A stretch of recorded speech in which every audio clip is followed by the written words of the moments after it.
Monsieur le Président, Monsieur le Ministre, mes chers collègues, nous savions déjà que le gouvernement actuel, dans le prolongement de ses prédécesseurs et malgré nos demandes, ne veut pas d'un débat parlementaire sur la politique énergétique de la France traduite dans une PPE. Nous savons aujourd'hui que le gouvernement ne veut pas ou ne peut pas travailler non plus avec le PDG d'EDF, Luc Rémont.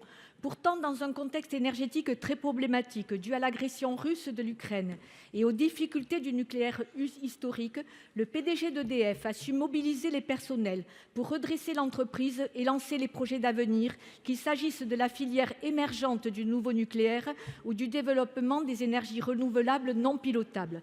De façon abrupte, c'est inhabituel à ce niveau, M. Rémont souligne l'impossibilité du dialogue sur le fond avec l'État.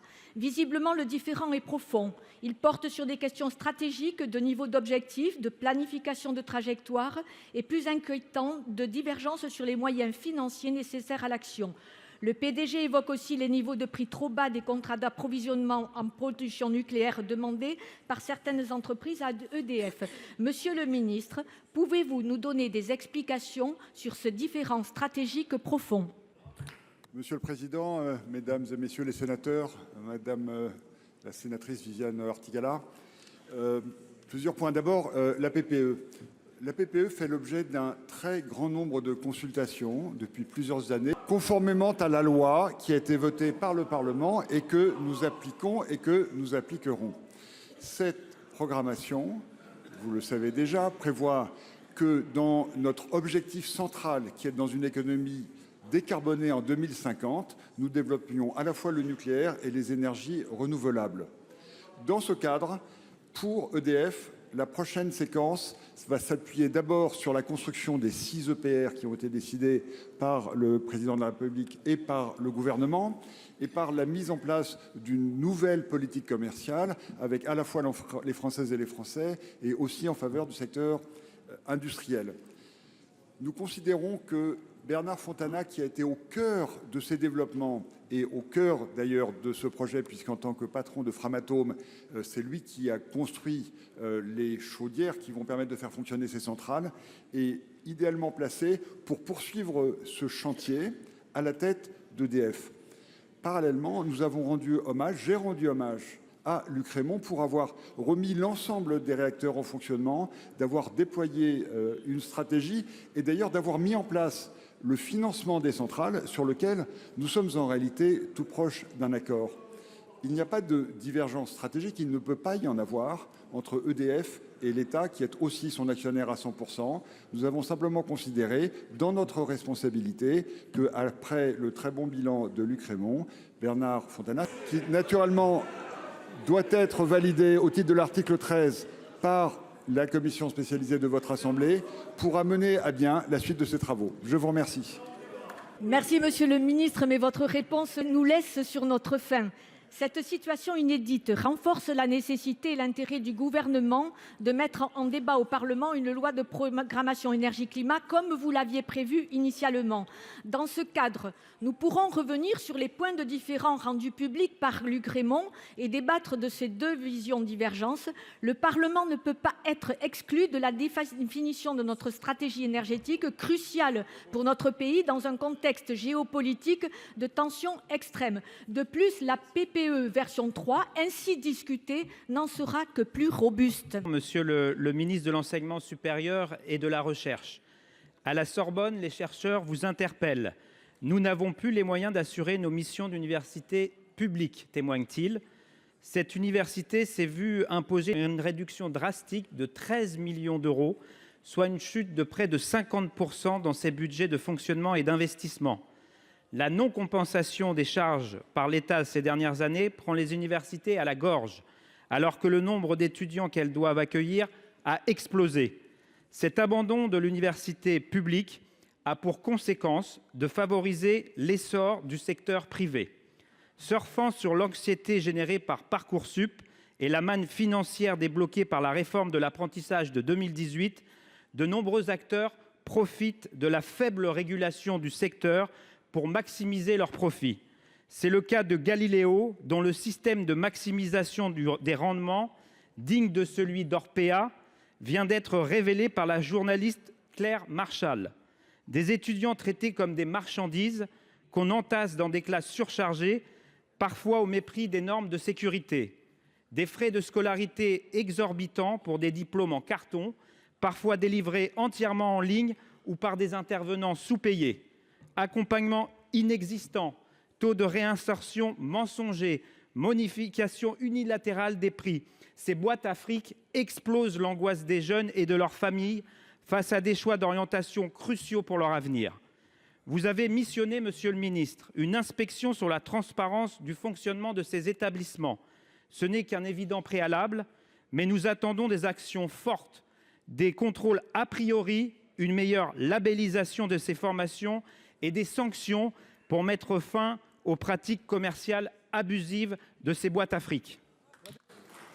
Monsieur le Président, Mesdames et Messieurs les députés, sénateurs, Monsieur le sénateur Chantrel, il est vrai que l'enseignement supérieur privé s'est développé de manière spectaculaire ces dernières années, en lien avec l'apprentissage. Et je voudrais souligner aussi que très souvent, cela répond aussi aux besoins et aux désirs des familles, avec un lien très très fort, très professionnalisant des formations qui sont proposées par ces entreprises d'enseignement supérieur privé.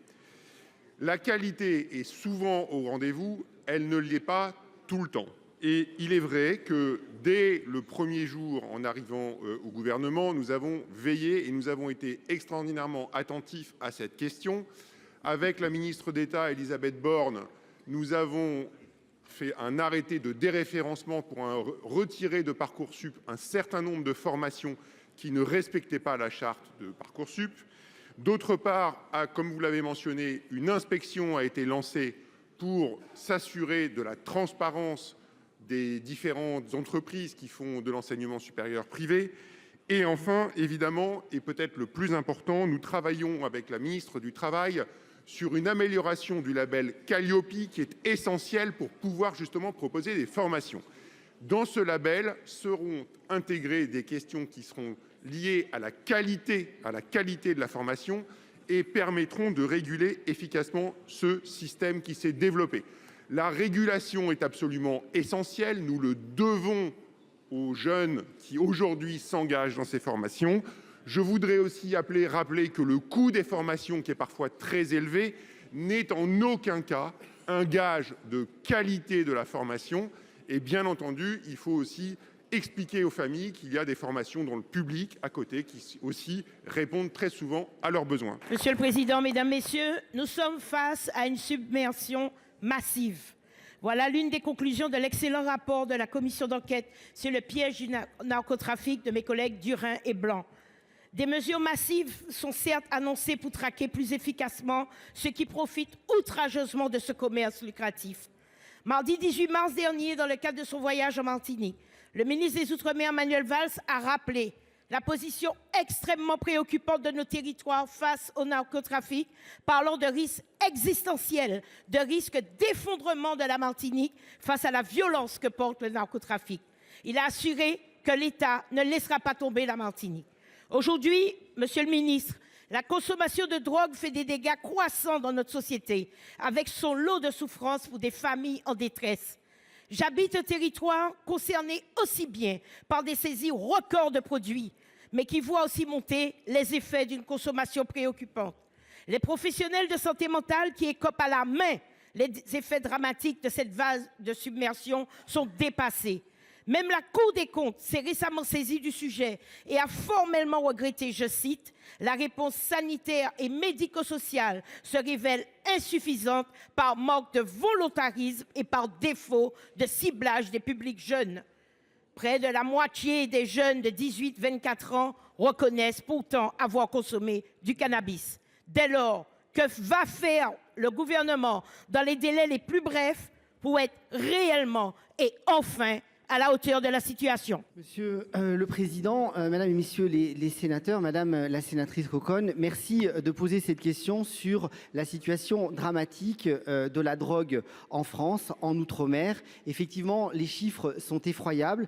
100 000 décès par an concernant la drogue, avec notamment 60 000 décès qui sont liés à des cancers, notamment chez les jeunes, avec un impact sur les fonctions supérieures. Mais on peut aussi ajouter, et particulièrement en métropole, mais aussi dans vos territoires, l'impact important de l'alcool et du tabac. Je réunissais ce matin la Société française d'alcoolologie, parce que tout ça est complètement lié. Donc, dans le cadre du plan santé mentale, qui est grande cause nationale reprise par le Premier ministre et son gouvernement, nous avons un certain nombre de mesures qui passent notamment par des mesures alors de tout type. Il y a eu les mesures annoncées par le ministre de l'Intérieur pour une tolérance zéro vis-à-vis du narcotrafic, et vous l'avez suffisamment soutenu et débattu ici. Mais il y a aussi un volet aussi prise en charge, avec une prise en charge naturellement médicale, mais également psychologique, et surtout des campagnes importantes en lien notamment avec la Société française d'addictologie, avec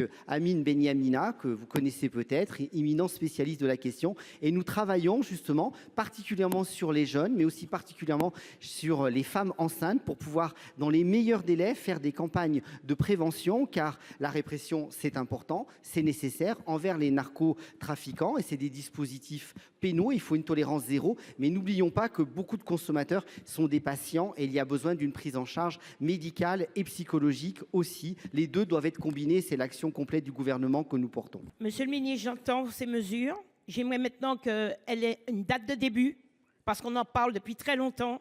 Mais aujourd'hui, la prévention face aux addictions se limite à une petite journée par là, un petit cap par 3 par là, un petit spot radio par là. Et nous sommes face à une humanité qui est en train de s'effondrer face à la drogue. Et il faut aujourd'hui des mesures extrêmement déterminées.